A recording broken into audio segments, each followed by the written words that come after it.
السلام علیکم ورحمۃ اللہ وبرکاتہ۔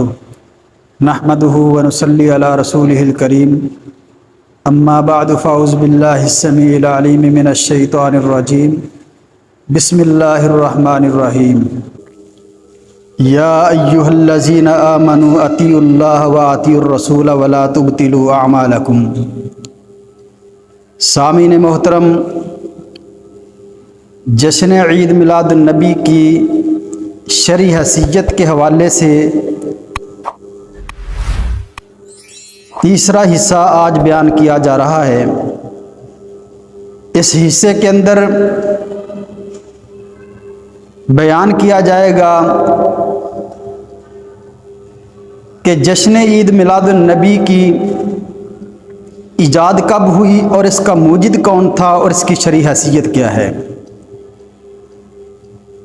امام مقریزی کی کتاب المواعظ والاعتبار بذکر الخطط والآثار اور امام شامی کی کتاب سبل الہدی والرشاد فی سیرت خیر العباد، امام مقریزی لکھتے ہیں کہ اس جشن کا آغاز سب سے پہلے 4 صدی ہجری میں فاطمی خلفاء نے کیا، اور امام شامی لکھتے ہیں کہ دوبارہ اس کا آغاز 7ویں صدی ہجری میں عمر بن محمد نامی شخص نے کیا، اور اس کو ترویج دینے والا شاہ اربل ابو سعید مظفر تھا۔ تو اس سے پتہ چلتا ہے اس جشن کی شرعی حیثیت یہ ہے کہ یہ کام بدعت ہے، کیونکہ جو کام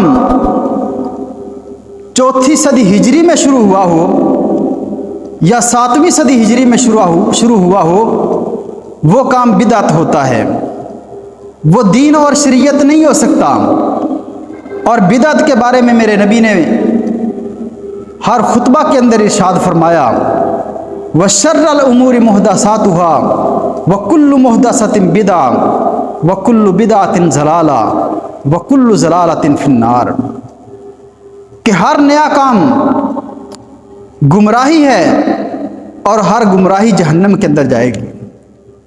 اور دوسرے مقام پر میرے نبی نے فرمایا، من احدث فی امرنا ھذا ما لیس منہ فہو رد، کہ جس آدمی نے ہمارے دین کے اندر کوئی نیا کام ایجاد کیا فرمایا وہ مردود ہے۔ اور تیسرے مقام پہ فرمایا، من عمل عملا لیس علیہ امرنا فہو رد، کہ جس نے کوئی کام کیا جس پر ہمارا حکم نہیں ہے وہ کام مردود ہے۔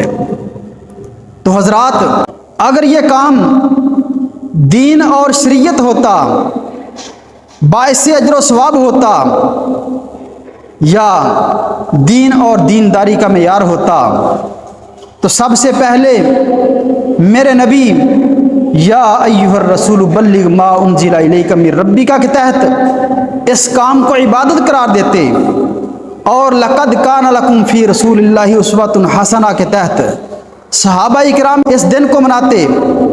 لیکن یہ دن میرے نبی کی زندگی کے اندر نبوت ملنے کے بعد 23 مرتبہ آیا، آپ نے یہ دن نہیں منایا۔ ابو بکر صدیق رضی اللہ تعالیٰ عنہ کے دور خلافت میں یہ دن 2 مرتبہ آیا، آپ نے یہ دن نہیں منایا۔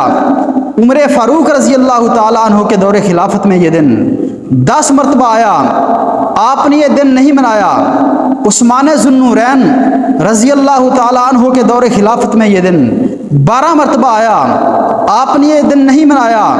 علی المرتضیٰ رضی اللہ تعالیٰ عنہ کے دور خلافت میں یہ دن 6 مرتبہ آیا، آپ نے یہ دن نہیں منایا۔ اور امیر معاویہ رضی اللہ تعالیٰ عنہ کے دور حکومت میں یہ دن 19 مرتبہ آیا، آپ نے یہ دن نہیں منایا۔ حضرات، جو کام میرے نبی نے نہ کیا، جو کام صحابہ کرام نے نہ کیا، جو کام تابعین نے نہ کیا، جو کام تبا تابعین نے نہ کیا اور جو کام ائمہ دین نے نہ کیا، جو کام فقہا نے نہ کیا، وہ کام تو کرتا ہے، آج کا مسلمان کرتا ہے۔ مجھے بتاؤ کہ آج کا مسلمان بڑا محب رسول ہے یا صحابہ کرام؟ آج کا مسلمان بڑا محب رسول ہے یا تابعین؟ آج کا مسلمان بڑا محب رسول ہے یا تبع تابعین؟ آج کا مسلمان بڑا محب رسول ہے یا ائمہ دین یا فقہا؟ حضرات، اس سے پتہ چلتا ہے کہ یہ کام بدعت ہے اور بدعت گمراہی ہے۔ تو اس لیے اللہ رب العزت سے دعا ہے کہ اللہ رب العزت مجھے اور آپ کو شرکیہ کاموں سے اور بدعات خرافات سے بچنے کی توفیق عطا فرمائے، اور نبی کریم صلی اللہ علیہ وسلم کے طریقے پر چلنے کی توفیق عطا فرمائے۔ وما علیہ الا البلاغ المبین۔